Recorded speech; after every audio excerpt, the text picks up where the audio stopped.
everyone. So today I'm going to do a video instead of going live just because I'm kind of running out of time and I have class tonight and a couple other things to do. So it's just easier for me to do a video because I'm going to have to slowly piece things together for the blog later on. So the next section in this book, this is the book right here, guys. You Are a Badass. It's probably backwards. You might not be able to see it. The next section is section 3, part 3, and it's how to tap into the mother load. So yesterday, I came on real quick and talked to you guys about embracing your inner badass. And there was really good tips in the book on how to just be yourself and love who you are, because you're the only one, you're the only you, and nobody else is going to be you. And they can't be you because there's only one of us, and that's what makes us so great. So this section is actually larger than I thought it was, and I didn't get all the way through it, so I'm actually going to break it up into 2 parts. So the first part, there was a few things that was discussed. One of the things, the very first thing was meditation. And when she talked about meditation, she said to use it as a way to, to get rid of all your worries from the day and focus on, what you have going on. I've tried this since I have tried it a couple times. I haven't tried it recently. I just don't think that meditation is for me. I have a really hard time, blocking everything out and just focusing on absolutely nothing. Even though she goes over tips like, slow your breathing, focus on your breathing. I'm sure there's probably a meditation class or a yoga studio that does meditation groups, and there's more instruction there. It just might not be for me. If it's for you guys, great, try it out. I think that's fabulous if it works for you. I just have a really hard time of getting in that zone and getting everything else out of my head. So, whereas that might work for you, it just won't work for me.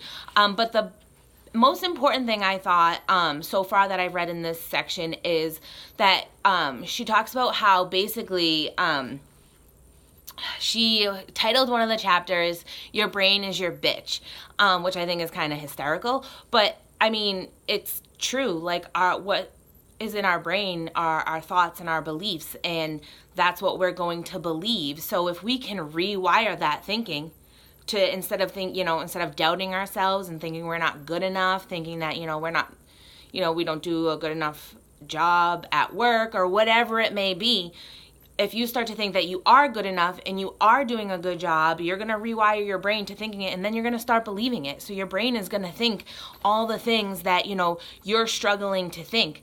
I kind of wish that I had written notes down so I didn't forget anything. But I didn't, so I'm really sorry about that, guys. But, one of the things it said to do is to make a vision board. And I'm actually going to do that myself. I have that written down to do this weekend.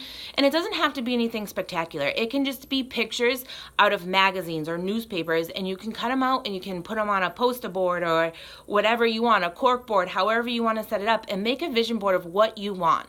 Things that you want to achieve, whether it's, how you want your house to look, how you want your bedroom to look, the kind of car you want to drive.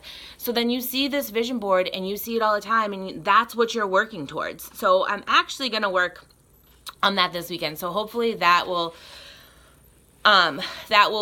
be really good. And it also talked about surrounding yourself with the right kind of people. Now, I will tell you guys that I agree 100% with this, because if you're surrounded by people that are always negative, feel like they're not going anywhere, that's how you're going to feel. But if you're surrounding yourself with people that are positive, who have the same interest as you, who want to see you do better, they're going to push you to do better, just like you're going to push them to do better, and you're going to achieve your goals, So you might have to drop some friends or meet some new people, but it's okay if you have to do that, because you're doing what you want to do, and you're doing what you're going to be good at. And that's the whole point of this book, is being you and loving yourself and stop doubting yourself so that you can live the life that you want to live, right?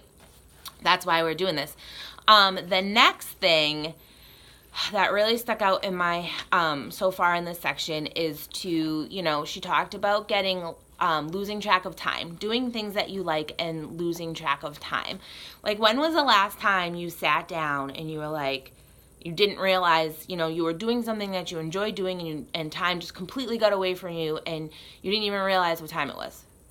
Well, that's what we need to be doing more of. That's what's going to help us get where we want to be. And, you know, she mentioned always be the beginner. Practice what you're doing, get really good at it, but always, you know, put yourself like how you are at the beginning so you never stop loving what you're doing.